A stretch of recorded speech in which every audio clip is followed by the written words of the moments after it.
Saludos queridos patitos, estamos aquí para tratar los dos lados del Atlántico en una situación que fue polémica, pero parece que pueda volver a serlo porque el vecino del norte con aquel tema de México tan cerca, tan lejos de Dios y tan cerca de los Estados Unidos. Pero bueno, ciertamente tenemos la oportunidad de conversar con alguien que está allí, en primera línea de playa, el maestro Eric G. Cárdenas de Hermosillo, Sonora, que ya ha estado una vez antes en este canal y que agradezco mucho que hayas venido para conversar en estos temas, aunque minoritarios, pero que también tienen su sustancia.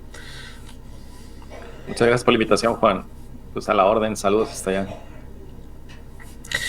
El asunto ciertamente tiene que ver con estas disputas económico-sociales, políticas, respecto de tensiones. No digo que sean naturales, también pueden ser inducidas. Aunque cierto muchacho que era ministro de propaganda del acuarelista austríaco decía que él no creaba ninguna desavenencias entre los pueblos, simplemente echaba un poquito de sal e incentivaba las que ya existían. Esta situación respecto del ámbito territorial, por ejemplo, la frontera con los Estados Unidos, territorios que puedan pensarse respecto de blanquificaciones, extracciones territoriales o independencias, que puedan ser objeto también de tensión. No el tema racial, porque creo que eso no ha calado en el ámbito peninsular ibérico, pero un tema regionalismo, nacionalismo, independentismo también tiene esta derivada. Y ciertamente recomiendo a la gente que vaya a ver a tu canal, México antes de México, porque ahí tratas de toda la situación, sobre todo derivada de finales del siglo XV, es decir, precolombino, antes del descubrimiento, y también hasta la propia situación del siglo XIX, tan prolija e interesante en el ámbito mexicano. Uh-huh. Sí, gracias, Juan, por la recomendación. Efectivamente, desde México antes de México, me concentro mucho en la época del contacto, es decir, el siglo XVI, ¿verdad? Entre las civilizaciones americanas, en particular la mesoamericana, y los procesos previos, es decir, tanto un poco, ¿no?, de la, digamos, España medieval, o en general de la zona cristiana medieval, y obviamente del México antiguo.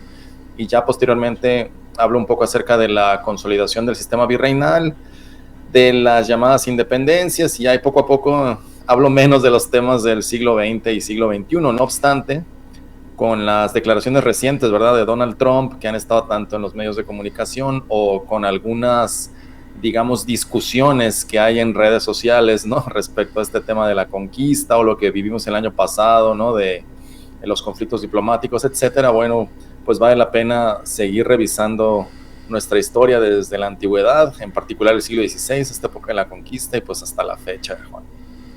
Sí, tiene la curiosidad de que México es un país cristiano, en principio de mayoría católica, y Andrés Manuel, porque la situación con Morena, que bajo mi humilde punto de vista parece que quiere convertirse en una suerte de PRI 2.0, hablo era evangelista, y Claudia Sheinbaum es formalmente judía, aunque judíos me han dicho que no es que forme parte de la comunidad y se piensa a sí misma como ciudadana del mundo, lo cual ciertamente resulta un poco curioso. Sí, sí, claro. Sí, en México, a pesar de que mucha gente, digamos, sea o se identifique como católica o respondamos al censo que somos católicos, ¿verdad? Pues ya es una forma de manifestar el catolicismo muy distinta a la que había en las generaciones pasadas, ¿no? O sea, no hay tanto ese fervor religioso como existía antes. Sin embargo, pues México sigue siendo el país donde más se manifiestan pues estas tradiciones católicas, ¿no? Si tú te das la vuelta el 12 de diciembre a México, ¿no?, con todas las procesiones de la Virgen de Guadalupe, en Semana Santa vas a ver también todas las festividades, las fiestas patronales de los pueblos, etcétera. Bueno, pues ahí está, digamos, conviviendo este mundo en México, ¿no? Este mundo muy católico, estos entornos rurales, estas creencias muy profundas, con pues estas grandes ciudades donde conviven gente de diferentes tradiciones religiosas, ¿no? Diferente gente que proviene de diferentes lugares del mundo, y donde, como bien lo acabas de decir, incluso actualmente pues tenemos una titular en el Poder Ejecutivo, una presidente del Ejecutivo que no tiene orígenes ni católicos ni guadalupanos, sino más bien judíos, aunque bueno, también se identifique como parte, no sé si de esta posmodernidad, ¿no? O de dejar atrás estas creencias religiosas, pero bueno, pues así nuestra sociedad, Juan, que es, me parece bastante interesante, también para entender el tema que vamos a tratar el día de hoy, ¿no? Por qué empiezan a surgir estos separatismos, estos supremacismos, ¿verdad? Si bien la Virgen de Guadalupe desde el siglo XVI, pero en particular en el siglo XVII, fue un símbolo de unidad, no solamente territorial, no solamente cultural, sino social, es decir, desde la nobleza, ¿verdad? Desde tanto noblezas indígenas, noblezas obviamente españolas, ¿verdad? Como gente que vivía en ciudades españolas, en repúblicas de indios, etcétera, identificaban ¿no? A la Virgen de Guadalupe como un símbolo de unidad. No obstante, pues ya para principios del siglo XVIII, para finales del siglo XVIII y sobre todo para mediados del siglo XIX, pues están estos gérmenes de separación, de división territorial, ¿no? De que una región se siente superior a otra, o de que una raza se siente superior a otra, etcétera, ¿no? Que será un poco el tema que vamos a tratar el día de hoy. Sí, por eso vamos a ir saltando de un lado al otro del Atlántico según la cosa vaya fluyendo. Aquí tengo el Google Maps. En una primera aproximación curiosa, porque esto viene cuando en el norte, en Estados Unidos, se ha dado esa circunstancia de tener ese pensamiento de vienen a por nosotros, esa dialéctica de el enemigo interno, el enemigo externo. El enemigo externo era en parte económico, y en los años 70, no sé si recuerdas una película del 75 que se llamaba Network, un mundo implacable, que hablaba del mundo de la televisión, programas que trataban de incorporar mayor número de publicidad y de espectadores, y allí estaba detrás una idea de que en esos años 70 Arabia Saudí, con los petrodólares, iba a comprar todo el mundo y Estados Unidos iba a ser víctima.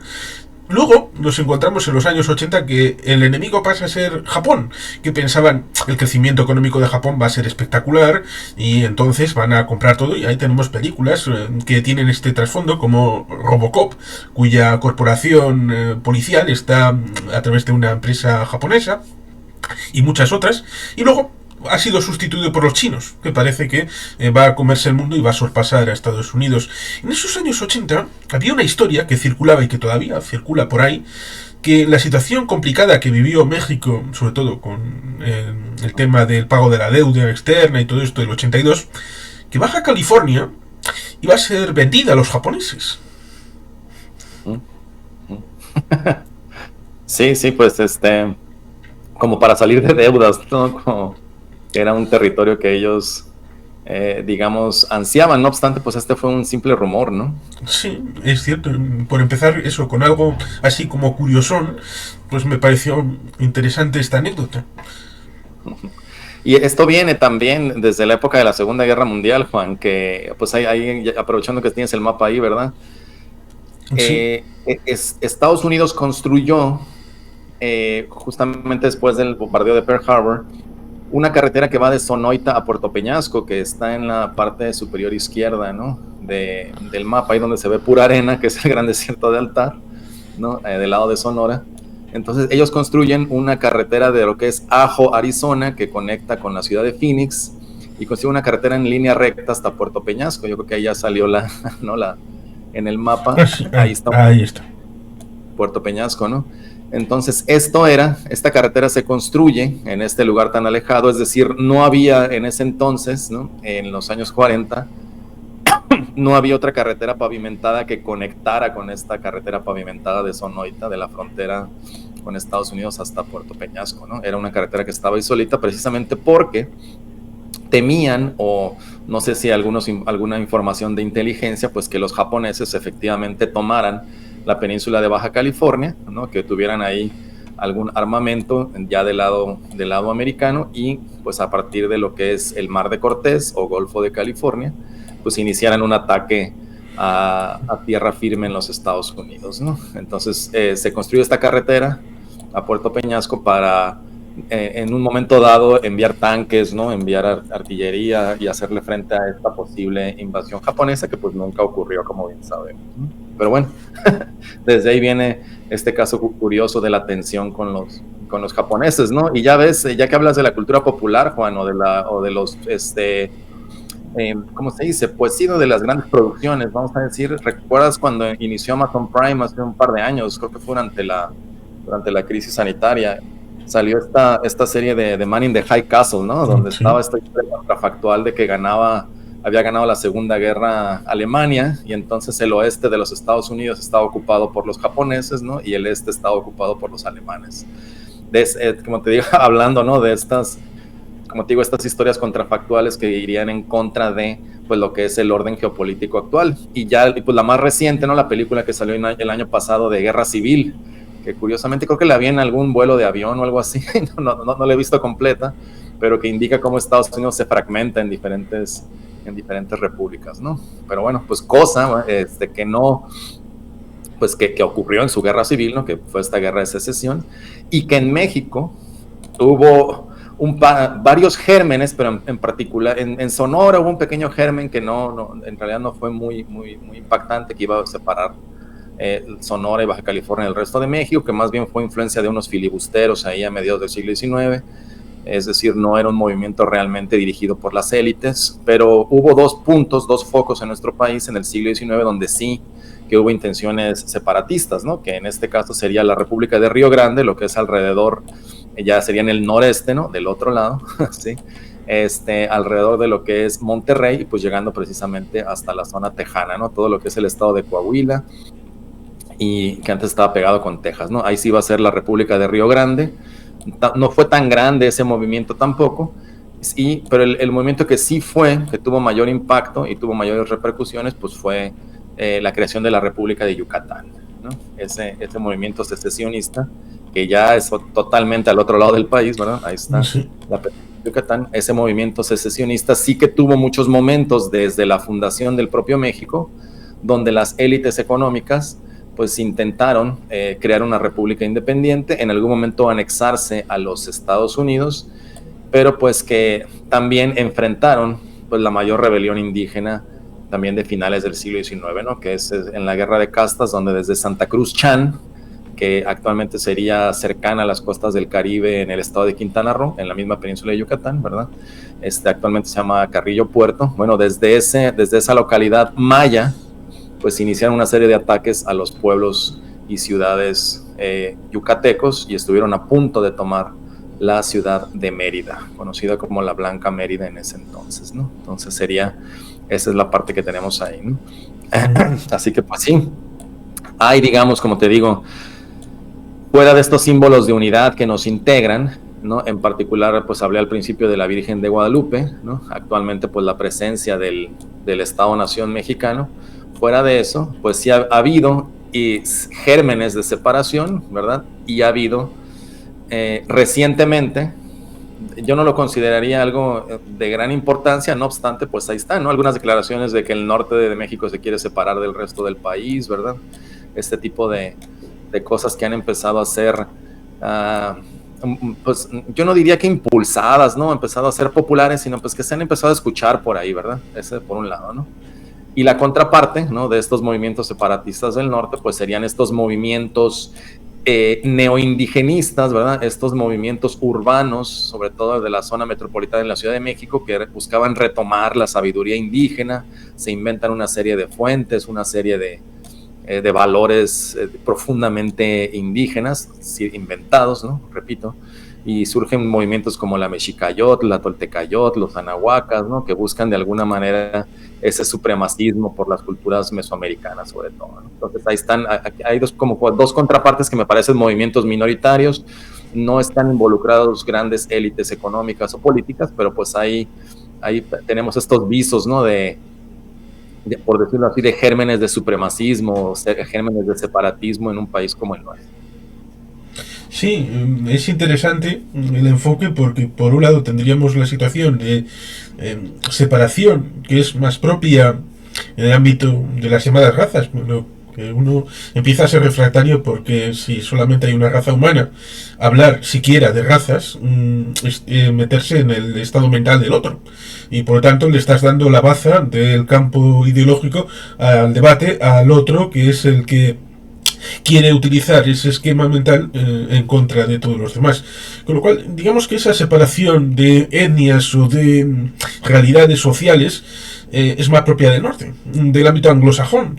En las ciudades aquí está el barrio chino, el barrio irlandés, el barrio italiano, el barrio de... Y por lo tanto no hay sino segregación, y los que están en el centro serían los tradicionales WASP originarios de Inglaterra y todo este entorno de las... Muchos de Alemania, ¿no? En la parte central. Sí, también. Y algún escandinavo en la zona de Montana, sí, por la zona norte, ya más hacia el medio oeste. Sí, los alemanes tuvieron fuerte presencia y tuvieron también la complicación respecto de la Primera Guerra Mundial. Y luego tuvieron, por ejemplo, un David Eisenhower como un ícono de su comunidad, a pesar de que estaba desgermanizado de lo que había supuesto la situación antes del 17. Pero sí es interesante, sobre todo teniendo en cuenta luego la vertiente militar, política, económica, social respecto de esos territorios.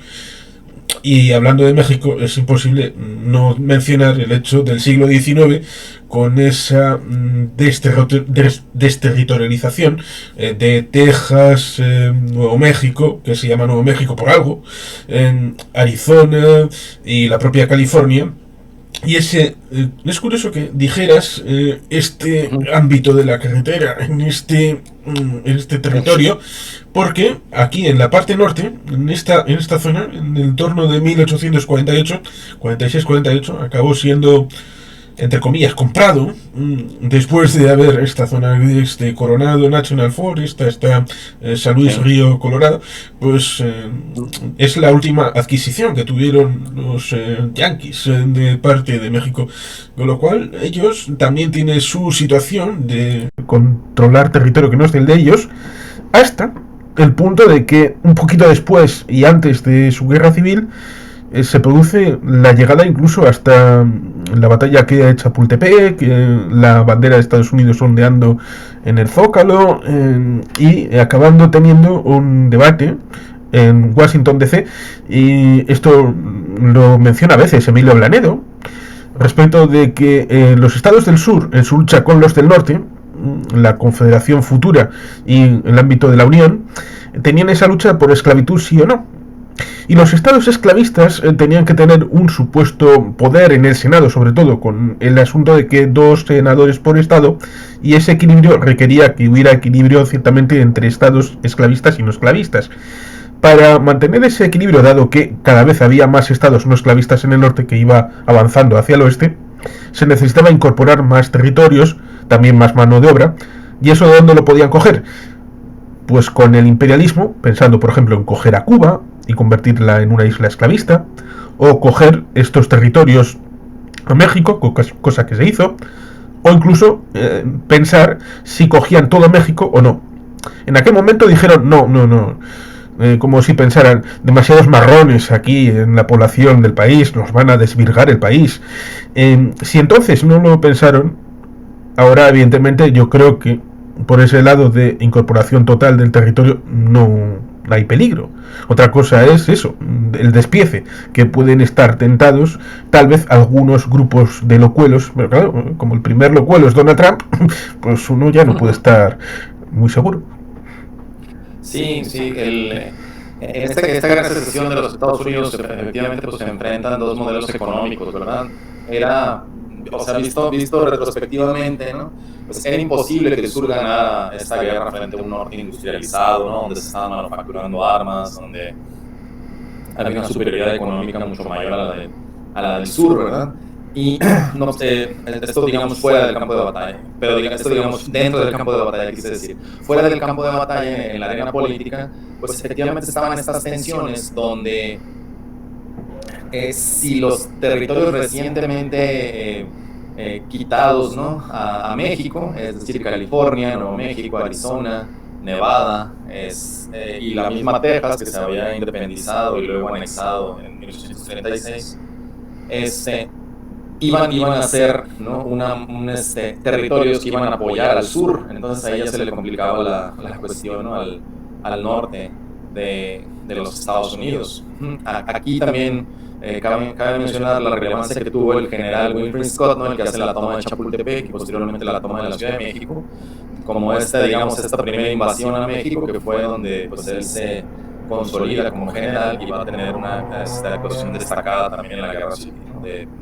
Precisamente originario de Nueva York. Muchos de los contingentes también, de los, no sé, batallones, ¿no? que entran en Chapultepec, pues también provienen de Nueva York, y muchos son precisamente ex-esclavos, ¿verdad? O sea, muchos son gente que salió del sur, que se fue a vivir al norte y que luego vino a la guerra contra México. En fin, entonces aquí el punto era pues, precisamente que no aumentara su poder el sur esclavista, ¿no? Con toda esta adquisición de territorios. Y otro punto muy importante también de eso era si iban a continuar con la expansión territorial en los siguientes territorios, ¿no? Es decir, en los siguientes estados mexicanos. Se iban a ir más al sur, es decir, a Coahuila, a Sonora, a Chihuahua y a tomar la península de Baja California.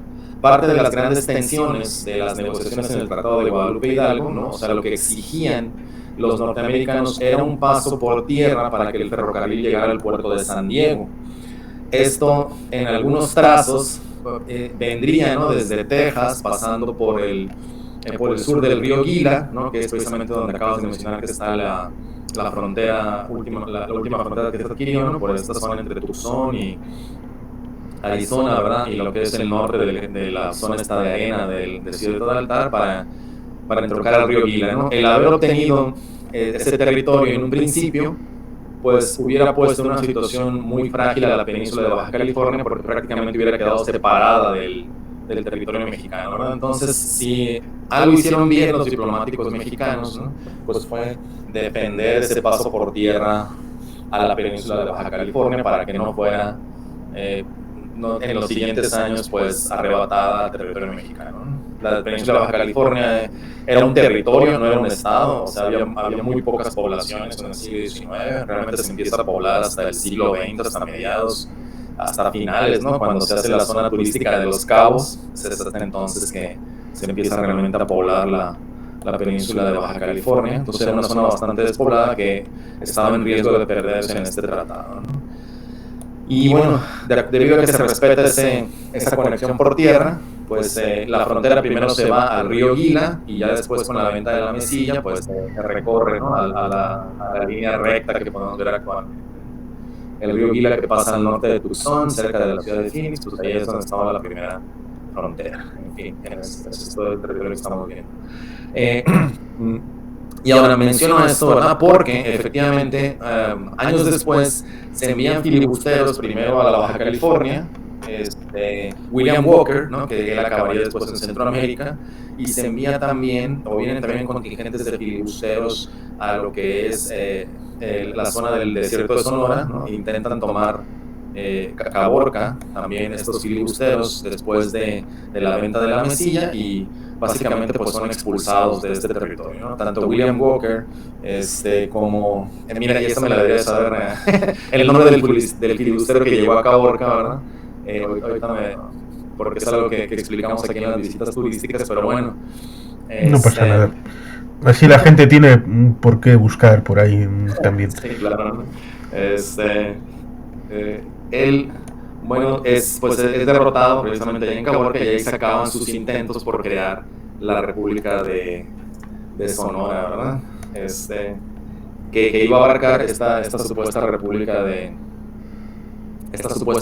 Sonora, pues iba a abarcar los estados de Sonora y de Baja California, ¿no? Esto también como una forma de separación. Este filibustero era Henry Alexander Crabb, es el que es derrotado en la batalla del 6 de abril de 1856 en Caborca. Y también en Guaymas hubo otro intento de una compañía de colonización, ¿verdad? Alguien de la nobleza francesa, Gastón de Bourbon, de la baja nobleza francesa, que estaba endeudado en Europa, pues quiso hacer una compañía de colonización de Sonora y también buscó hacer una incursión en Sonora y él iba a crear el reino de Sonora, ¿verdad? Se quería convertir en el rey de Sonora y separarlo posteriormente. Entonces, esos fueron los intentos por separar este territorio. Ninguno de los intentos tuvo éxito, evidentemente, y pues ahí se acaban esas intenciones. Yo no diría directamente separatistas, pues simplemente fueron, digamos, gente externa, ¿no? Como te digo, filibusteros. Ya no fue el ataque de los Estados Unidos hacia el territorio mexicano, ya tampoco fueron élites locales que quisieran separarse, como en el caso de la península de Yucatán, sino pues simplemente fueron estos episodios que quedaron más bien en las anécdotas históricas, ¿verdad? Porque precisamente un inconveniente para los Estados Unidos en cuanto a la expansión hacia el sur, ¿no? A la expansión territorial propiamente, pues era ya la gran cantidad de población que empezaba a haber en estos territorios, ¿no? Digo, ya Sonora es el estado étnicamente más diverso del norte, ya había ciudades propiamente creciendo como Chihuahua, también en la parte norte, ¿no? Como Monterrey, que empezaba también un periodo de industrialización. Entonces, en este sentido, no parecía digamos, algo viable integrar a esta sociedad ya desarrollada, ¿verdad? A esta sociedad ya con una identidad bien marcada, pues a territorio estadounidense, ¿no? Esto iba a traer más problemas de integración de los que realmente podían resolver, ¿no? el gobierno de los Estados Unidos. Eso por un lado, ¿no? Porque ya existía una sociedad ya establecida por siglos, a diferencia de los territorios de más al norte, donde la población era mucho más escasa, ¿no? Otro de los grandes problemas de seguir avanzando hacia el sur, pues es esta visión racista, ¿no? Es decir, en el sentido de que gran parte de la población que está en territorio mexicano, pues si no eran comunidades indígenas en zonas rurales, pues también eran entonces también comunidades mestizas, ¿no? O comunidades hispanas, pueblos, ranchos hispanos, ¿no? Ya con esta mezcla étnica, con esta mezcla genética, esta mezcla cultural, con una identidad y un arraigo al territorio. Entonces, desde ese punto de vista iba a ser algo sumamente complicado expandir sus dominios, ¿no? O territoriales hasta territorio mexicano. Entonces ahí se queda dividida ya propiamente la frontera, ¿verdad?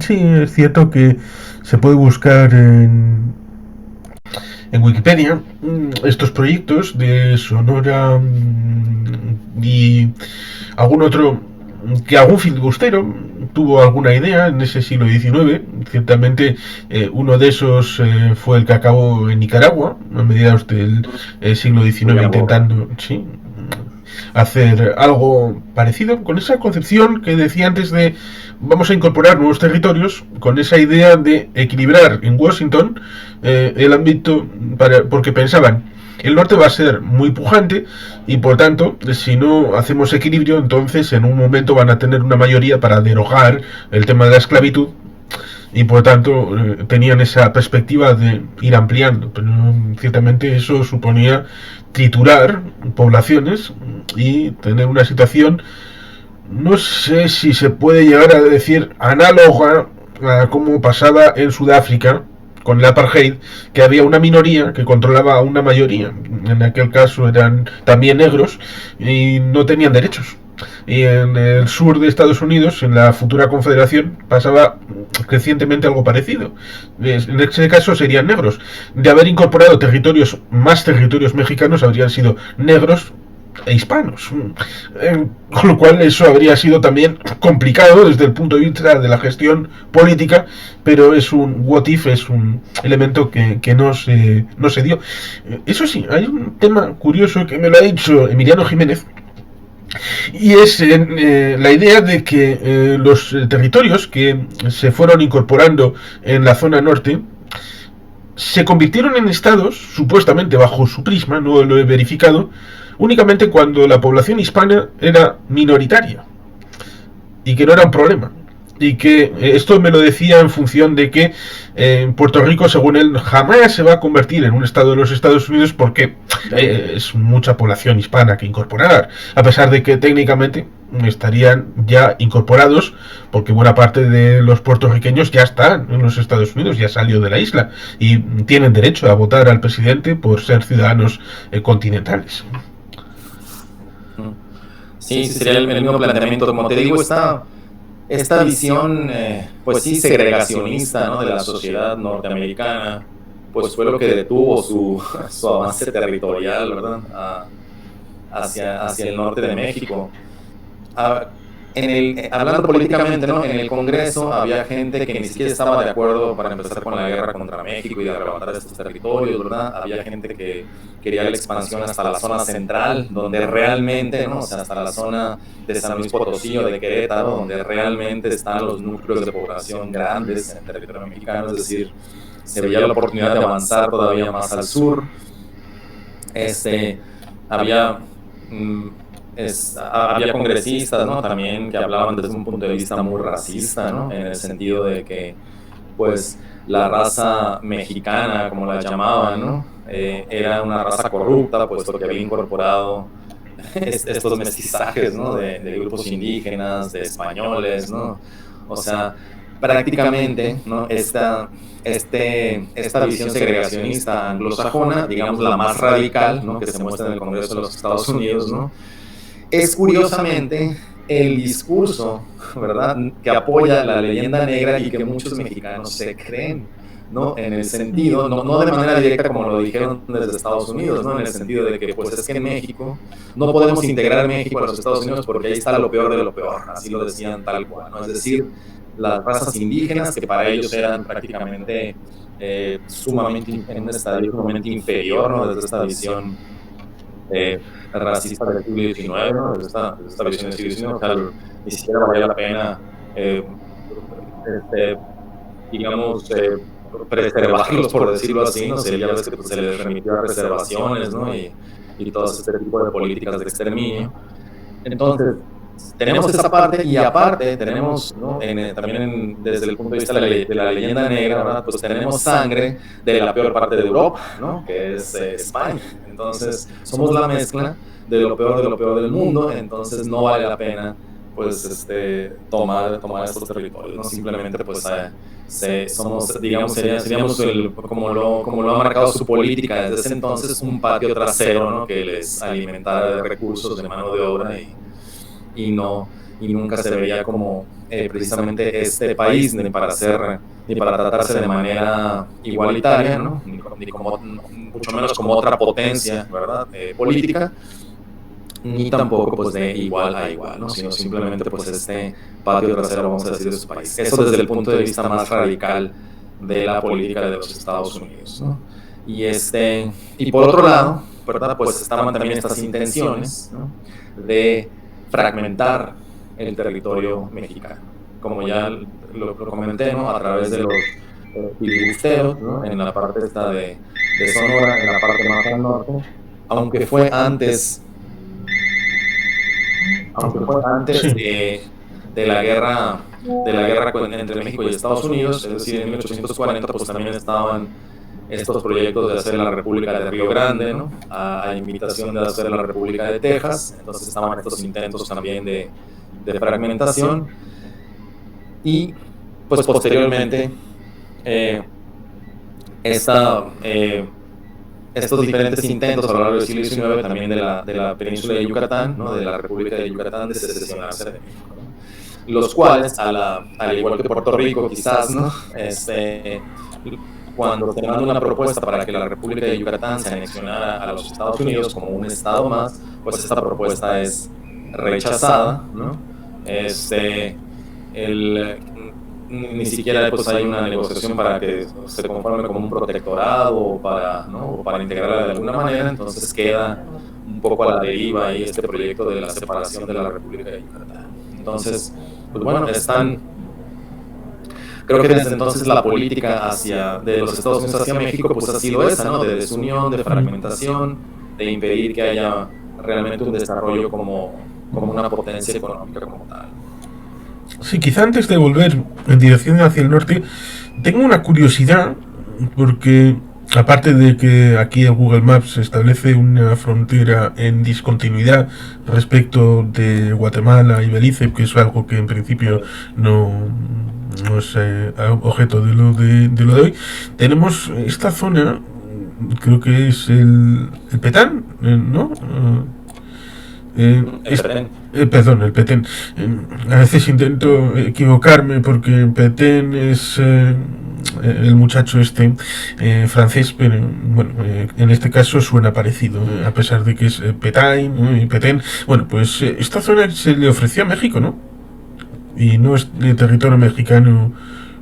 Bueno, la gente del Petén quería anexarse también a México, ¿no? No obstante, pues es una zona muy alejada y en realidad estaban, aunque pudieran haber, es una zona muy deshabitada, ¿no? O sea, como se ve, es una selva muy espesa, ahí es donde estuvieron las grandes civilizaciones mayas, o sea, ahí está la zona de Tikal, del lado guatemalteco, y la zona de Calakmul del lado mexicano. Entonces, en realidad no había manera de que se administrara directamente desde algún estado mexicano, y tenía más vínculos pues, con Guatemala, ¿verdad? Pero pues, el Petén, esa zona, ¿no? Son grandes planicies, ¿no? Con selva espesa, y está entre los dos países, ¿no? En el estado de Campeche, en México, y en el estado del Petén, principalmente en Guatemala. Esta zona de ahí, ¿no? También pues lo que es pues lo que eran las Honduras británicas, ¿no? O sea, esta presencia del Imperio Británico en el Caribe, pues llega a tomar este territorio en tierra firme, ¿no? Que es que eran las Honduras británicas, y que luego pues queda pues asignado, ¿no? a Belice, y que desde los años 80 también pues se reconoce como un territorio que es parte de la Commonwealth, ¿no? O sea, si tú cruzas de Guatemala a Belice, va a cambiar la moneda, va a cambiar el idioma, ¿no? Hay mayor presencia pues afroamericana, ¿no? De gente de origen africano ahí en Belice que en otras partes. La presencia maya se reduce en esa zona de Belice, y bueno, pues ahí también está la presencia del Imperio Británico, ¿verdad? O actualmente de la Commonwealth en esta zona del Caribe, así como ocurrió en otras islas donde también tiene presencia, donde tuvo presencia en el siglo XIX el Imperio Británico, y actualmente pues son parte de la Commonwealth, ¿no? Y un punto interesante aquí, ¿verdad?, es que a mediados del siglo XIX, pues también se involucra, ¿verdad?, Inglaterra, proveyendo de armas, proveyendo de ayuda militar, tanto a la rebelión maya de Santa Cruz Chan, ¿no?, como al levantamiento de los misquitos en la zona centroamericana, ¿no?, donde pues lo que busca es, a través de grupos indígenas, a través de levantamientos populares, pues también desestabilizar esta región. O sea, ya tiene presencia territorial en las Honduras británicas, y luego manda abastecimiento de armas pues, para desestabilizar las pequeñas repúblicas, en el caso de Centroamérica, y el tambaleante gobierno de Yucatán en el caso de México, ¿no? El tema aquí es que en 1901, pues ya cuando estaban a punto de tomar los mayas la ciudad de Mérida, ¿no?, que es conocida, es una ciudad preciosa, ¿no?, en la península de Yucatán, es conocida como la Blanca Mérida,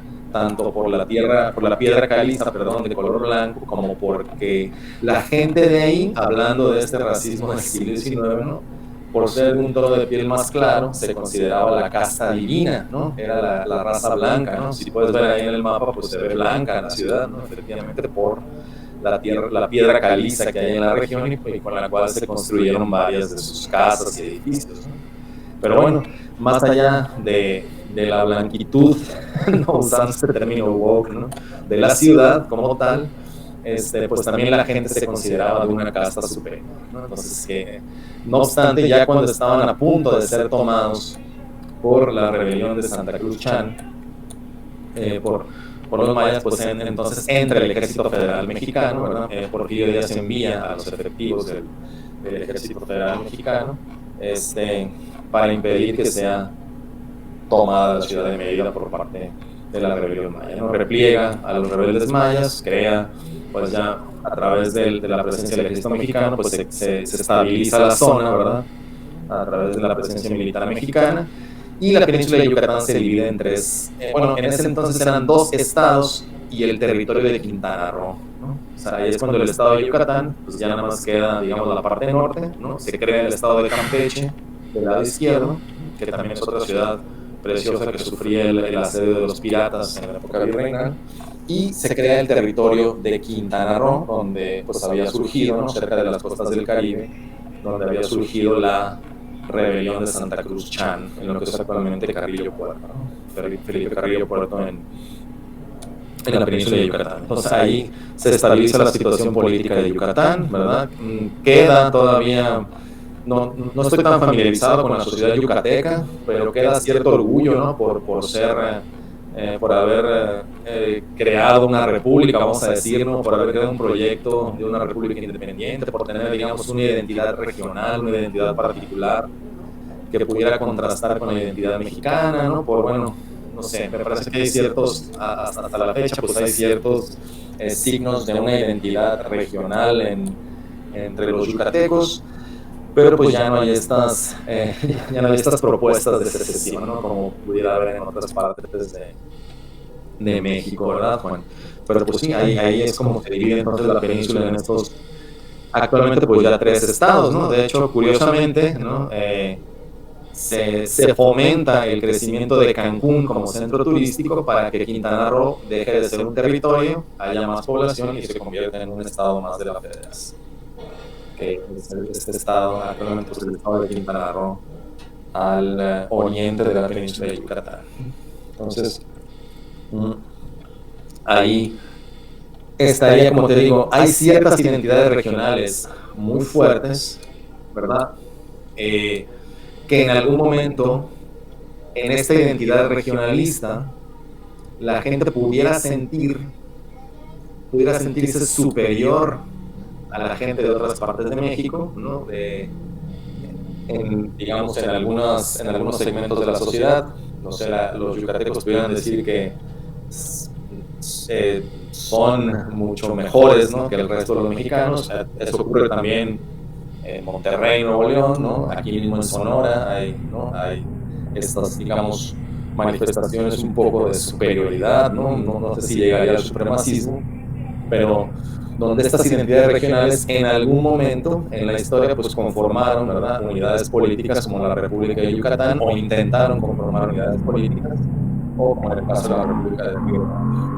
Entonces, sin embargo, en la actualidad, más allá de estos sentimientos regionales de superioridad, no existe realmente un proyecto medianamente serio que busque pues esta secesión argumentando esa superioridad, digamos, social, por no decir racial, ¿no? Bueno, no sé cómo tú lo veas, pues allá en el caso de la península ibérica, ¿verdad? Con estos movimientos separatistas, no sé si tanto en Cataluña como en el País Vasco, ¿verdad?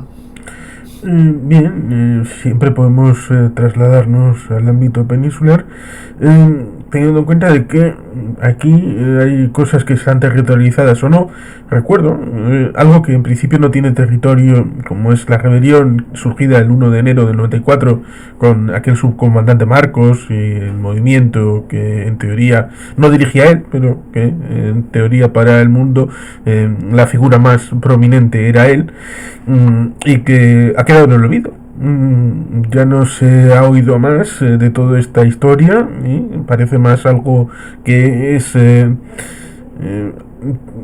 movimiento que tiene que ver con esa situación de la creación del NAFTA y que entraba en vigor precisamente ese día, y que parece más una curiosidad. Pero el tema económico, ciertamente, ya que menciono el NAFTA, bueno, sí, ese también es todo un tema, el del ZLN. Sí.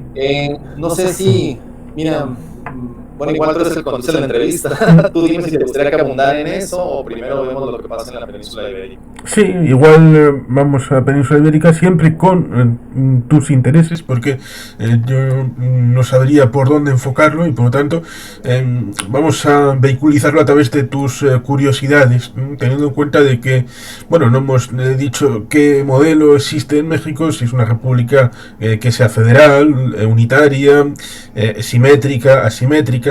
En el caso de España, es un país que según la Constitución española es una nación única, pero a renglón seguido en el mismo artículo de la Constitución habla de que es compuesta por nacionalidades y regiones. Este hecho de nacionalidades y regiones tiene que ver con la tradición histórica de reivindicación territorial, en la que en la época del siglo XIX y XX, en el siglo XIX, seguramente ese parteaguas que supuso adoptar principios de la Revolución Francesa, que en principio daban respuesta a problemas franceses. Lo mismo que traer la cultura woke, que es traer respuestas estadounidenses a conflictos culturales estadounidenses, lo cual no tiene ningún sentido trasplantado y por eso genera disfunciones. Esa situación de traer esas respuestas francesas a problemas españoles creó problemas debido a que había algo que eran los fueros, las costumbres, que afectaban también al otro lado del Atlántico, y había ciertamente virreyes, como también los había en Navarra. Y estas dificultades de comprensión llevaron a la tabula rasa, que fue el siglo XIX, y tratar de asimilar todo bajo un mismo prisma, todos iguales, exactamente iguales. Es como si tienes 17 niños y cuando están enfermos, unos y otros no están enfermos, vas a la farmacia y coges 17 botes de aspirina. ¿Por qué? Porque les das a todos exactamente igual lo mismo. Esto, evidentemente, es una forma de hacerlo ver, porque si tienes diferencias geográficas, seguramente pasará también en México. Es difícil hacer una carretera exactamente con el mismo dinero en territorios que puedan ser planos o con montañas, o poner un dispensario médico en una zona que sea rural respecto de una zona urbana y que sea más accesible, una escuelita. Es, por lo tanto, difícil amalgamar una situación, sobre todo teniendo en cuenta de que en España, salvo en el ámbito del País Vasco, quien ingresa es la Agencia Tributaria de España, pero quien gasta a discreción son las comunidades autónomas, que surgen en el 78. Y aún así, ha habido situaciones, tanto en el ámbito independentista como en el ámbito nacionalista, porque yo separaría nacionalista de independentista, y el ámbito regionalista, porque también, teniendo en cuenta de que hay gente que piensa que la nación es España, pero su región también puede ser reivindicada a través de todas estas cosas y también el ámbito cultural. Así que podemos ir al que te interese, si es Cataluña o si es... Sí, te lo comentaba porque, mira, la similitud que hay aquí, bueno, hablando sobre esta repartición de recursos, ¿no? México se supone que es una república federal, pero funciona más como una república centralista, ¿no? En el sentido de que en la Ciudad de México, la Ciudad de México son 8 millones de habitantes, rodeada por el Estado de México, que son como otros 25 millones de habitantes. Pero bueno, en la Ciudad de México se genera un cuarto de la riqueza de todo el país.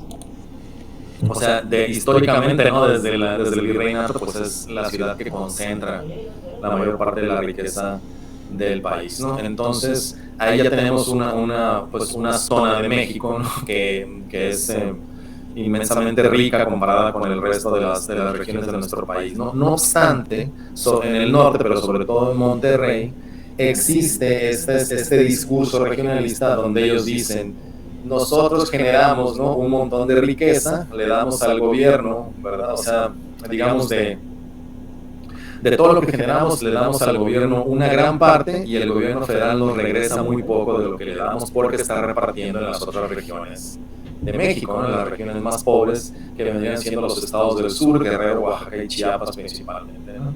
Entonces ese es el discurso de algunas ciudades del norte, como te digo, en particular Monterrey, ¿no? Y básicamente pues no es cierto, ¿no? O sea, Nuevo León, no sé si es el cuarto o quinto estado más rico del país, ¿no? En realidad no es la zona más rica de todo México. Sí es la segunda ciudad en importancia en todo México, pero pues no está al nivel de generación de riqueza de la Ciudad de México, ¿verdad? Sin embargo, existe, digamos, esa percepción de supremacismo. Entonces ellos dicen, ¿no? Bueno, entonces, ¿por qué estamos manteniendo a otros, verdad? Si nos quedamos con nuestros propios recursos, ¿verdad? No toman en cuenta que, así como todos los demás estados reciben una gran cantidad de recursos del centro, ¿verdad? De la Ciudad de México, pero bueno, es lo que ellos dicen. Si estuviéramos solos, ¿no? Con nuestros propios recursos que generamos, pues ya seríamos una gran potencia, ¿no? No tendríamos que estar ahí pagando, ¿verdad? El desarrollo de otras regiones, pero pues en sí el Pacto Federal lo que hizo, ¿no? Fue que efectivamente gran parte de las inversiones se van a ir a la zona fronteriza para que ahí se genere el dinero que se administra en el centro del país y que entonces permita que se desarrollen otras partes del país, ¿no? Que es, digamos, lo que podemos decir que ocurrió recientemente, ¿no? Se hicieron líneas férreas en la parte del Istmo de Tehuantepec, ¿no? Se hizo esta obra muy controvertida, pero pues bueno, se hizo una obra de infraestructura del Tren Maya en la península de Yucatán, ¿verdad? Se hacen pues, refinerías, etcétera. Entonces ya con ese dinero entonces se va a impulsar el desarrollo del sur del país, ¿no? Entonces, digamos, ese es el pacto federal, pero hay gente que cree, ¿no? Que si el dinero quedara en el norte, entonces el norte sería otra cosa, ¿no? Un país desarrollado, ¿verdad? A semejanza de los estados vecinos del norte, es decir, de los estados vecinos en Estados Unidos, ¿no? O sea, Texas, ¿no? Arizona, Nuevo México, California, y no a similitud de los estados en México. ¿No? Digamos, este es como digo que piensan ciertas personas. No sé si algún sentimiento similar ocurre en las zonas industriales de España, ¿verdad? No sé si en la zona del País Vasco o en la zona de Cataluña.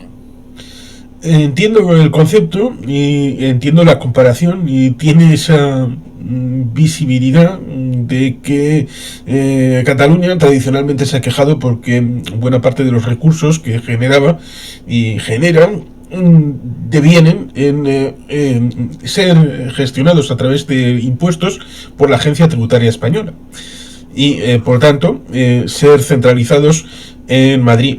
La situación de las comunidades autónomas que se financian a través de una norma que se llama la LOFCA, que está instituida en septiembre del año 1980 y que en teoría se modifica cada 5 años y la última vez fue en el año 2009. En 2014 no se hizo, en 2019 no, y en 2024 no se ha hecho, que es aquella que regula la formulación de estos tributos que viajan 2 veces.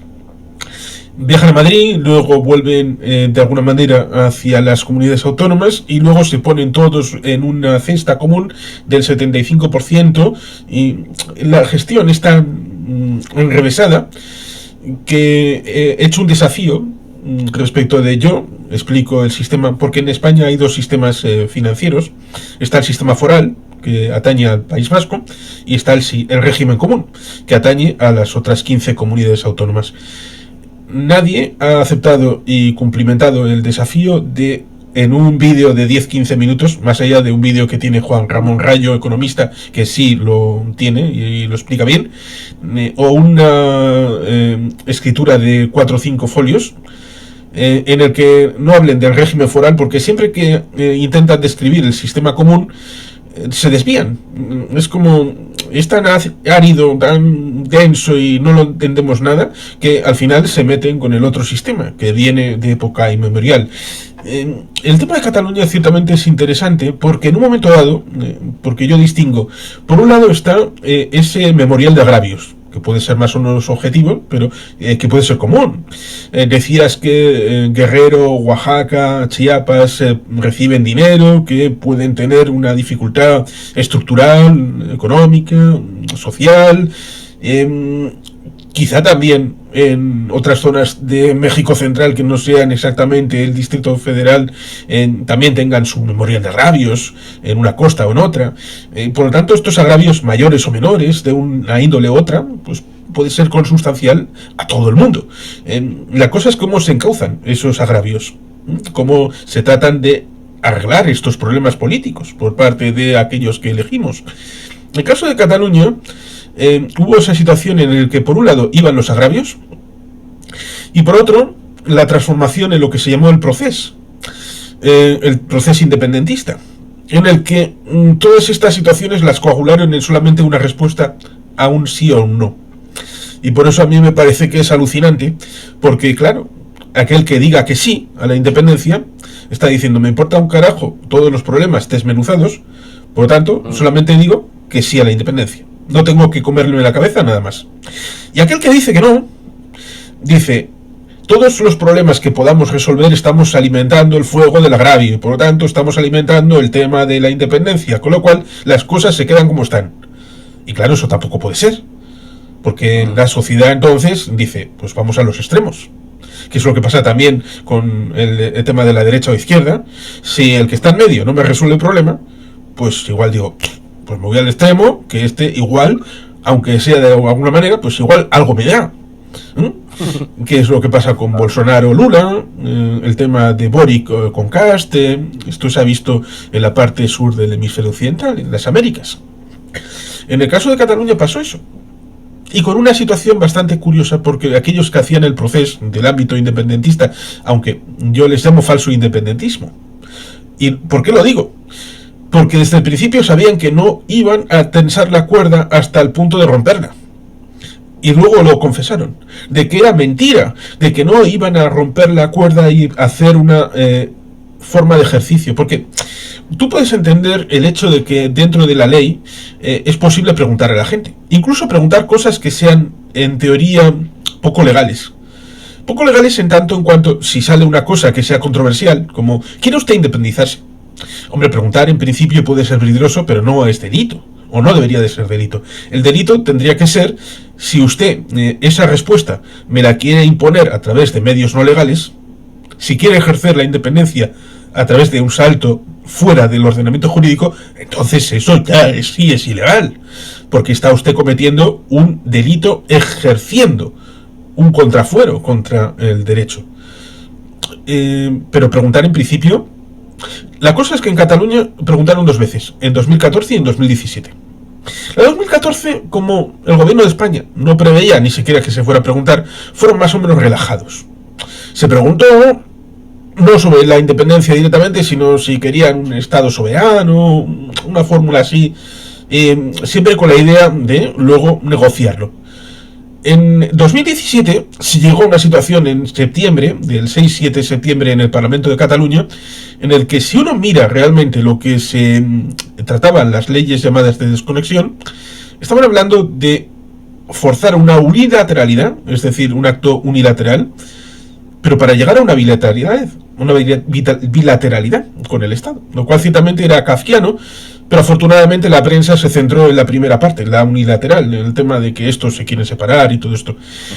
Lo mismo que con respecto de ese procedimiento que fue bastante polémico, de cómo tramitan esas leyes de desconexión. Luego, cuando se hizo la contra, el artículo 155 votado por el Senado, que es una de las pocas competencias exclusivas que tiene, se hizo con el mismo método parlamentario que el Parlamento de Cataluña hizo las leyes de desconexión, en sesiones secretas, sin posibilidad de tomar notas y sin plazo suficiente para hacer enmiendas, lo cual daba un juego de espejos bastante curioso. Lo mismo que, en teoría, el artículo 155 de la Constitución, que es una garantía de cierre constitucional que está tomado de la Ley Fundamental de Bonn. En principio, lo que establece es, si no se sigue con el ámbito legal, una comunidad autónoma, hay que instarla a que retome sus deberes. Pero instarla a la comunidad autónoma para que ella misma se autoorganice para seguir el cauce normal de las leyes. Lo cual, en principio, excluye una intervención, cosa que se hizo. Se hizo una intervención del gobierno de Cataluña.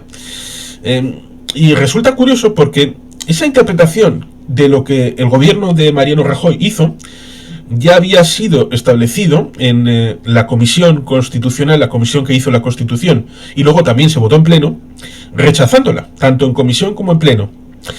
Por lo tanto, cuando uno mira el ámbito legal, también tiene sus cosas curiosas respecto de la trayectoria jurídico-política de España. Otra cosa es lo que yo decía, de que esta gente no quería la independencia, porque primero, la propia Unión Europea, en el caso de Montenegro, había establecido unos baremos, una participación de más del 50%, de la mitad del censo, y una votación favorable de más del 55% de la población.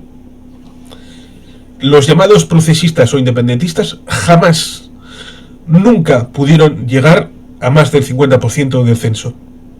Y así, aunque tengas voluntad, aunque quisieras hacer la independencia, cosa que los líderes no querían, dijeron luego que era humo, pues tú no tienes legitimidad ninguna para hacer nada parecido. Por tanto, ahí está mi posición, que era el agravio. Sí, yo puedo entender la situación de los catalanes que puedan querer mejores infraestructuras, mejores niveles de sanidad, debido a que todo ese gasto lo ingresan de aquella manera con lo que tiene el Estado español, a voluntad de un foro multilateral entre las 15 comunidades y que hace mucho tiempo que no se reúne. Y otro es todo este tema de la independencia o del proceso, que fue más teatro que otra cosa. O por lo menos este ha sido mi planteamiento. No sé si te ha aclarado alguna cosa o si te ha generado dudas. Si es así, te pido disculpas. Bueno, desde mi punto de vista, ya que lo aclaraste, ¿no? Me queda claro que no era viable, ¿verdad? O sea, no era políticamente viable, ni existían las leyes ni las normas para hacer esa y lo que es peor, que no tenían ni siquiera la voluntad, porque no querían hacerlo. Ahora, por otro lado, existe, digamos, en ciertos sectores de peso de la sociedad catalana, esta voluntad de sentirse como una nación distinta, como una... Sí, eso sí. Como un país aparte de España. Pero el proceso independentista o soberanista o como se quiera ha tenido una virtud bastante curiosa el año pasado precisamente, en el que desde 1980, por primera vez, hay una mayoría no independentista en el Parlamento de Cataluña. Es decir, que el Partido Socialista de Cataluña, el hermano del PSOE, el Partido Popular y Vox tienen la mayoría absoluta, a pesar de que no conformen gobierno, y por tanto cualquier opción independentista es minoritaria, con lo cual han conseguido que la propia gente de Cataluña esté hasta el gorro y ya no les vote, por lo menos en materia suficiente. Y ahora hay un gobierno monocolor, a pesar de que esté en minoría, de Salvador Illa, del Partido Socialista de Cataluña.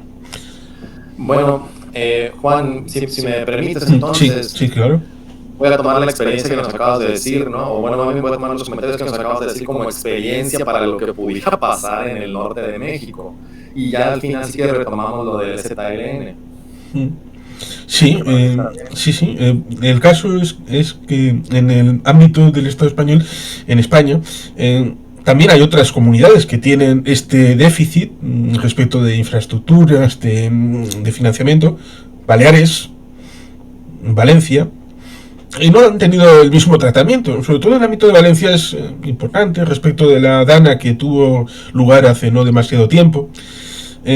También dicen que Madrid, pero Madrid tiene una cosa curiosa, porque en buena medida ciertas llamadas balanzas fiscales, que en teoría es el ingreso-gasto prorrateado por las comunidades, en buena medida los ministerios están todos allí.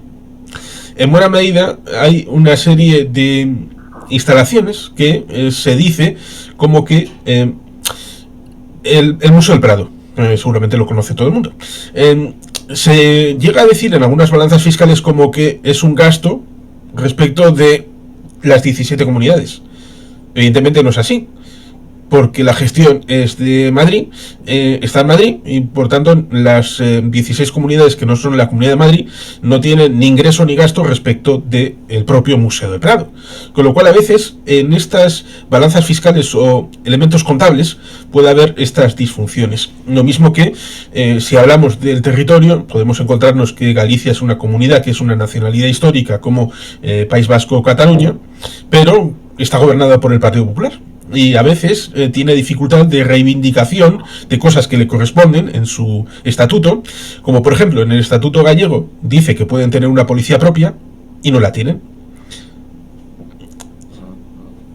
Hay este tipo de cosas en el ámbito de España, dificultades en el ámbito de nacionalidades y regiones, más allá de si uno se quiere independizar o no, que supongo que le pasa en principio a todo el pueblo, a todo el país, a todos los lugares, pero hay problemas que, por ejemplo, con el caso extremo de Mariano Rajoy, que le gustaba esto de, bueno, ya se le resolverá solo.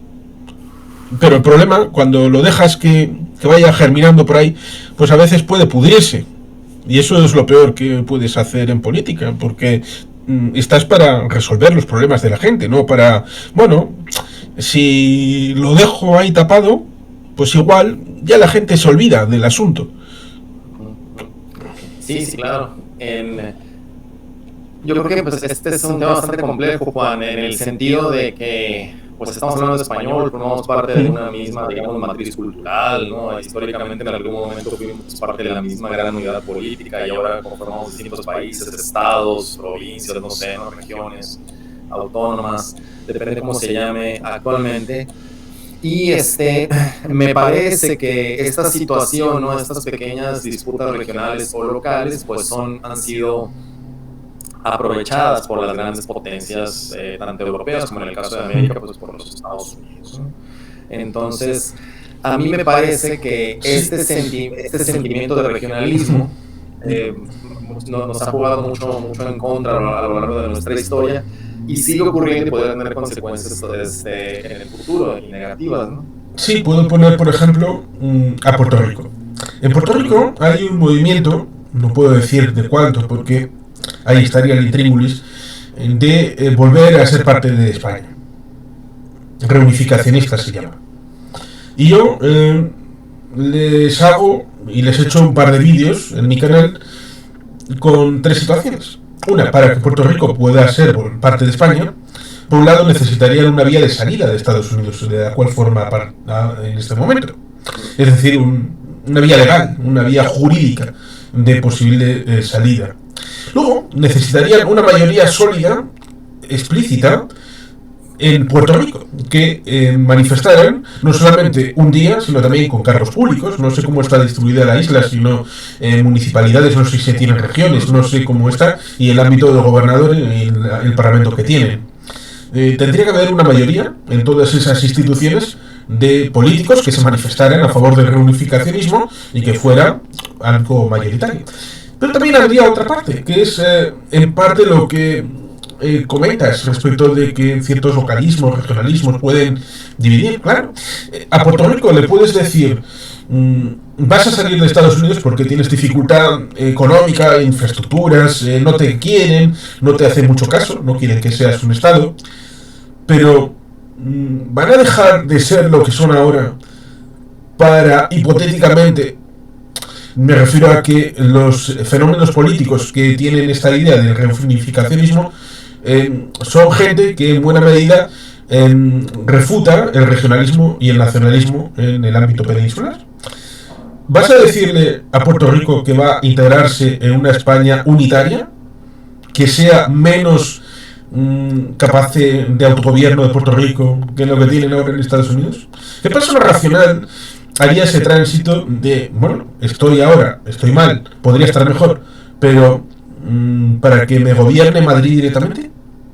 Por tanto, también está la necesaria combinación respecto de cómo entraría Puerto Rico en España, y para eso se necesitaría una reforma constitucional. Y si en este momento ha habido dificultades para cambiar la palabra disminuido, solamente una palabra de la Constitución, que han estado meses y meses, incluso años, alguien con cierto sentido puede pensar que ahora en España se puede hacer un cambio de la Constitución, aunque sea para poner a Puerto Rico como la hermana comunidad autónoma número 18. Claro. Sí, pues hay que pensar en qué tipo de instituciones políticas, ¿no?, de vinculación pudiera haber entre nuestros países, más allá de incorporarse a una u otra unidad política, ¿no? Me parece, como te digo, nuevamente, pues después de la fragmentación de la monarquía hispánica, ¿no?, de la conformación de distintos países, ¿no?, de la conformación de distintos estados, bueno, como bien lo acabas de comentar, esta reunificación se antoja difícil, ¿no?, bajo los medios que tenemos actualmente, ¿no? O sea, tendría que ser un paradigma, un sistema distinto del que poseemos en la actualidad para poder vincularnos de manera más directa. Sí, quizá más que una unidad política, un paraguas político que congregue esta situación de intercambio, lo que intentó ser la conferencia iberoamericana, a semejanza de lo que es la Commonwealth o la Unión Francesa o el ámbito de lo que eran los países portugueses. ¿No? Bueno, es algo distinto porque por un lado estaríamos hablando de ámbito intergubernamental y por otro lado estamos hablando del ámbito de la Unión Europea, organizaciones políticas de integración.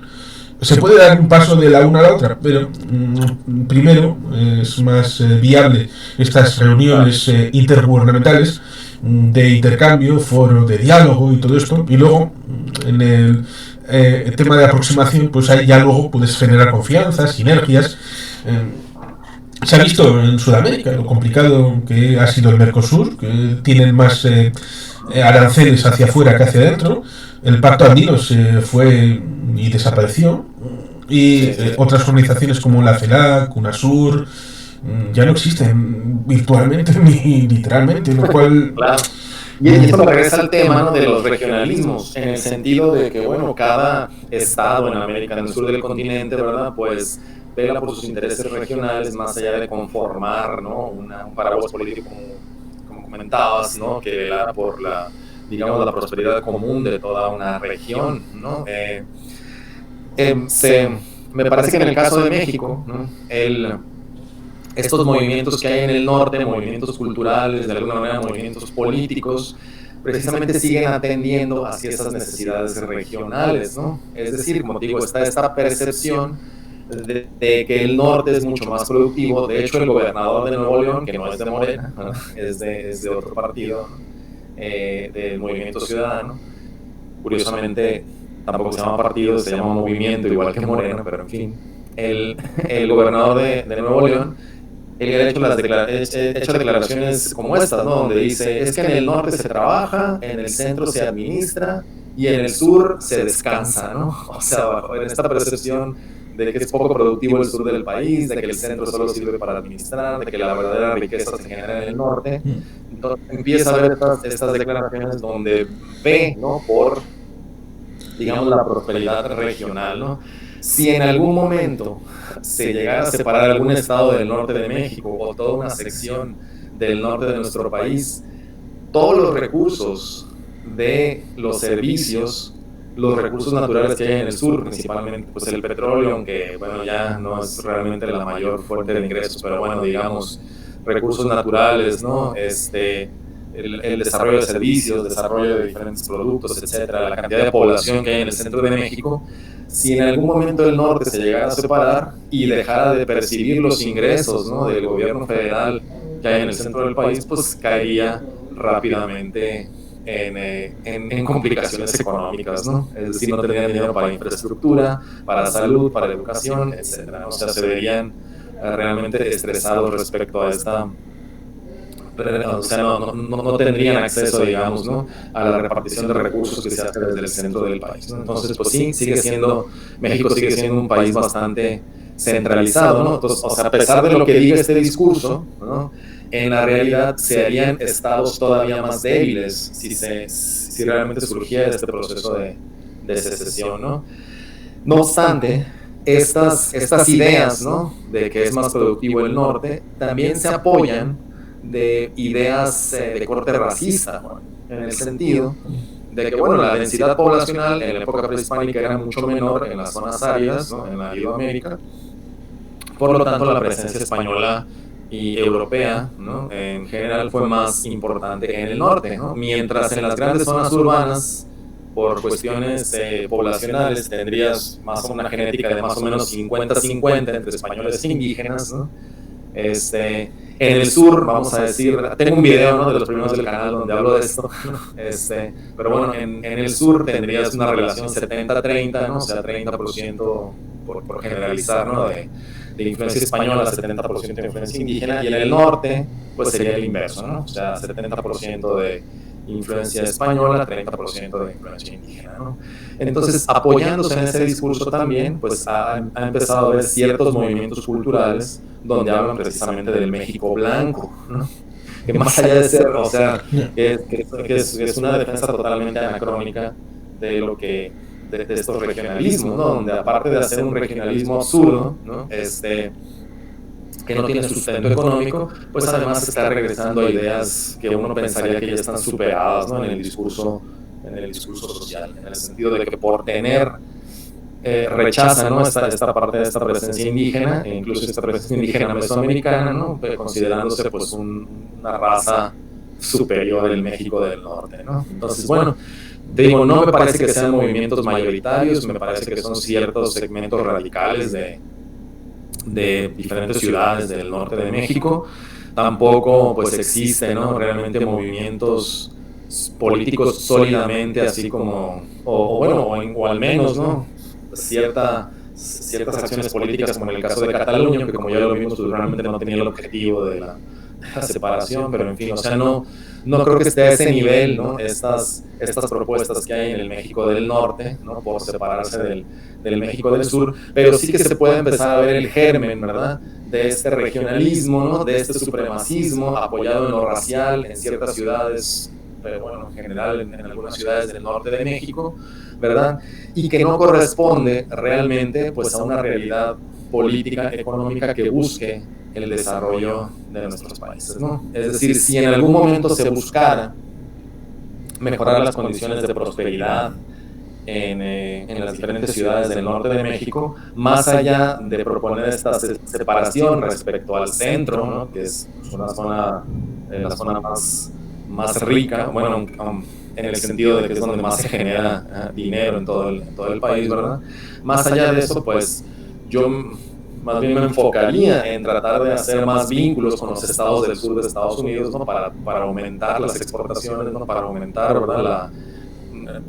Para que la balanza de pago sea todavía mayor gracias a que tenemos como vecino a los Estados Unidos. Entonces, más allá de realmente estar buscando esa separación apoyada en el supremacismo, pues yo creo que más bien habría que ver cómo podemos realmente aprovechar más, ¿no? O sea, nuestra posición geográfica como vecinos de la todavía mayor potencia del mundo, ¿no? Pero bueno, te digo, surgen estos discursos que me parecen totalmente anacrónicos, pero que en algún momento, creo yo, y ya con esto cerraría para vincularlo con lo que empezamos a platicar, pudieran ser aprovechados, ¿verdad?, por estrategas geopolíticos, ¿no?, del Partido Republicano o incluso demócrata en los Estados Unidos, pues para generar ese germen de división, de balcanización de nuestro país y seguir frenando pues nuestro desarrollo social, ¿no? Es decir, que en algún momento se aprovecharan estos regionalismos para decir, ya ven cómo no les conviene ser parte de México, cómo no debe ser Golfo de México, sino Golfo de América, vamos a hacer un puerto en el norte más importante que Veracruz, yo qué sé, ¿no? O sea, de alguna manera creo que estas cuestiones pudieran ser aprovechadas por el vecino, bueno, sí, por los intereses del país del norte, ¿no? Entonces, bueno, en ese sentido yo resumiría un poco, ¿no? Y comentaba en la transmisión en vivo que tuve en mi canal este jueves 16, ¿verdad?, de enero, así también como en un video de opinión que hice desde aquí, desde el Mar de Cortés, comentaba que, bueno, es probable que efectivamente el nombre de Golfo de México cambie a Golfo de América en la medida en la que sigamos teniendo estas ideas negrolegendarias. Es decir, que sigamos rechazando nuestra herencia hispana, considerándola inferior, ¿verdad?, al modelo anglosajón, que sigamos idealizando de manera condescendiente, ¿no?, la antigüedad indígena, ¿no?, las civilizaciones indígenas, es decir, en la medida en que también las veamos, o sea, las vemos como superiores moralmente, pero realmente inferiores porque no se pudieron defender, ¿no? Y aparte, bueno, en fin. O sea, en la medida en la que sigamos reproduciendo este discurso negrolegendario, ¿no?, que fue impulsado, como también hablamos, ¿no?, hace unos minutos por el Congreso de los Estados Unidos, entonces sí, nos vamos a creer el cuento de que somos inferiores y poco a poco pues vamos a copiar y a seguir los intereses del norte y vamos a empezar a llamarle Golfo de América a lo que ha sido históricamente el Golfo de México. Entonces, pues yo creo que hay que tener cuidado en cómo miramos a nuestro pasado y cuáles son las acciones hacia el futuro, si realmente lo que queremos es la fragmentación, ¿no?, o si lo que queremos en el futuro es la unidad, ¿no?, de nuestras regiones. Sí, es bien interesante, y por darle un cierre yo a mi parte a lo que yo pueda proponer respecto de pensar ciertamente de traer esos elementos que alimentan las situaciones extremas, los extremismos, porque hay gente que pensará lo que pueda pensar y no vas a cambiarle a todo el mundo el pensamiento, pero se puede minimizar el número de personas que piensan como ellos y segmentar las aproximaciones en el ámbito económico con mayores elementos de infraestructuras, potenciar el emprendimiento, que haya empresas que puedan germinar, sobre todo en un pensamiento actual, como es el nearshoring, de todas estas empresas que se han ido y con la crisis de 2008, pero también con la crisis de salud, que vimos que no podemos tener una cadena de valor tan extendida que llegue hasta China. Y Estados Unidos, las personas sensatas pensarán, es bueno tener empresas, si no en Estados Unidos, si en los vecinos, ya sea al norte en Canadá o en México, y eso sería una oportunidad ciertamente de generar hubs de ciudades. ¿Y en dónde mejor? Pues en esa conexión entre la zona norte y sur de la raya, ahí en lo que es California, San Diego, Tijuana, la zona de el otro lado, en torno al Río Grande, que diera permeación tanto a la zona sur de Estados Unidos como en la norte de México, pero siempre teniendo claro que cada país es cada país y cooperando, no siendo parte de un mismo país, porque para eso están los acuerdos de libre comercio y otros que pueden implementarse desde la diferencia, pero siempre en esa cooperación. Y siendo proactivos, porque puedo poner el ejemplo de Asturias. Asturias tiene un idioma, además del castellano, que es el asturiano, y Vox amenazó al diputado del Partido Regionalista que propugnaba incluirlo en el Estatuto de Autonomía, incluso con vallas amenazantes. Y estas cosas no se pueden hacer. Si alguien tiene un idioma además del castellano, eso enriquece. Eso es elemento que debe de ser protegido. Cierto es, no hay que impedir que el castellano se aprenda, pero tampoco el otro. Por tanto, estas visiones integradoras deben de apoyarse en la sociedad para drenar recursos a estos que puedan tener tentación de ir a los extremos. Y así seguramente se pueda sostener esa situación tanto a nivel interno como de cooperación con otros países, para precisamente evitar problemas sociales y que tengan este tipo de tentaciones de seguir a gente que son mesías, gente iluminada, que al fin y al cabo, pues cerraré con una referencia. En algunos premios al malagueño Antonio Banderas no le ponían ni como hispano ni como blanco, le ponían como un actor de color. Lo cual ciertamente es alucinante, esta clasificación que pueden tener. Incluso en tiempos del acuarelista austríaco, evidentemente eran aliados los italianos y los españoles, a través de Mussolini y de Franco, pero estos españoles e italianos, en realidad blancos, no son arios de verdad. Así que cuando alguien piensa, bueno, vamos a hacer el México blanco, no sé, depende de a quién le preguntes en la zona norte, pues igual de blancos no van a tener nada. Con lo cual es eso, si te metes en la psique de alguien que está en el psiquiátrico, pues la cosa puede tener unos carices bastante complicados. Y bueno, y como te decía también al principio, Juan, es el otro extremo, ¿no? O sea, estos anahuacas que se les reveló el último testamento de Cuauhtémoc en algún barrio de la Ciudad de México, y que saben la verdadera historia, que no viene ni en las fuentes, ni en la arqueología, ni ninguna, sino la que vieron en los testamentos de los abuelos, que seguramente encontraron en algún viaje, no sé si de peyote, de ayahuasca, o no sé qué utilicen ellos, ¿verdad? Y esa es la otra parte, ¿no? O sea, la supuesta pureza racial indígena, ¿no? Yo a veces les llamo los morenanzis, ¿no? Pero bueno, eso es el otro extremo que se contrapone entre los grupos más radicales, pero me parece muy interesante la reflexión que hiciste, ¿no? De que, pues más bien hay que impedir que estos grupos tomen fuerza, ¿no? Para que estos locos puedan de alguna manera tener más relevancia de la que tienen actualmente.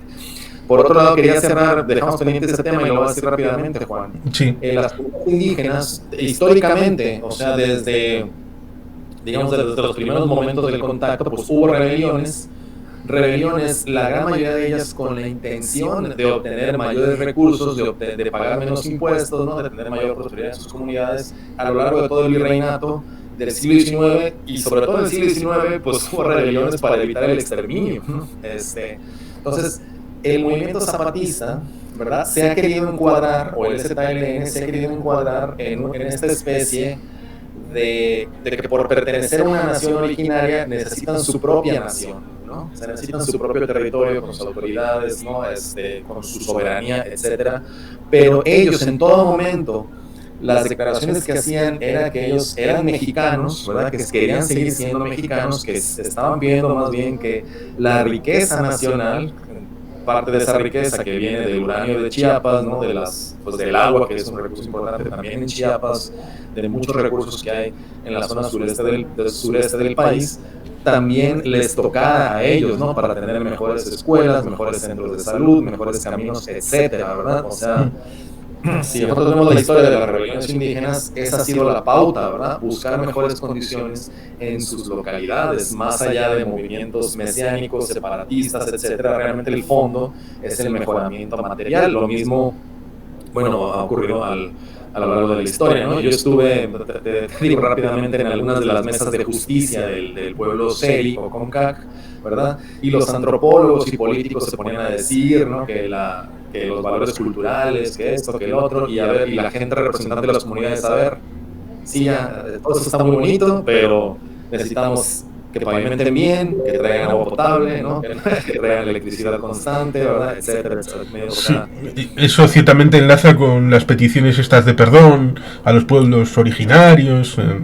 Sí, o sea, más allá de eso, ¿no? Más allá del valor simbólico, lo que realmente buscan, ¿no? Muchos de estos movimientos indígenas, pues es mejorar sus condiciones de vida, ¿no? Básicamente, ¿no? Entonces, en eso se concentraba el ZLN, ¿no? Y también te voy a decir a manera de chisme, ¿no? En algún momento di clases a una escuela que tenía un contrato con la Sedena, es decir, con el ejército mexicano.